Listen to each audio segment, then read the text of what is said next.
Greqia po ecën përpara me një reformë gjithëpërfshirëse të forcave të saj të armatosura për shkak të mungesës së rekrutëve. Komponenti më i rëndësishëm është krijimi i një korpusi prej 150.000 rezervistësh. Burrat midis moshës 45 dhe 60 vjeç do të marrin pjesë në mënyrë vullnetare në ushtrinë greke. Për herë të parë nga viti 2026 e në vazhdim, gratë nga 18 deri në 26 vjeç do të kenë gjithashtu mundësinë të kryejnë shërbimin ushtarak vullnetar 12 mujor. Ministria greke e mbrojtjes paraqiti sot ndryshimin e ligjit.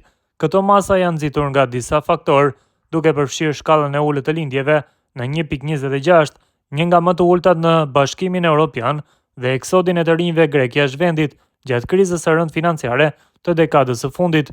Zyra kombëtare e statistikave e Greqisë thotë se popullsia u tkurr me rreth 380.000 persona nga 2011 në 2021, me një rënje përkatëse të numrit të rekrutëve në ushtrinë greke. Shërbimi ushtarak është i detyrueshëm në Greqi dhe zgjat nga 9 deri në 12 muaj në varësi dhe nga vendi i dislokimit. Greqia rifilloi investimet në armatime pas përfundimit të krizës së rëndë financiare në vitin 2018. Gjatë 6 viteve të fundit, ky investim ka përfshirë blerjen e 24 avionëve luftarak Rafale dhe porositjen e 4 fregatave Belhara nga Franca. Përveç kësaj, avionët luftarak F-16 të forcave ajrore po përmirësohen në standardin modern F-16 Viper. Është planifikuar gjithashtu blerja e sistemeve të reja të mbrojtjes ajrore nga Izraeli.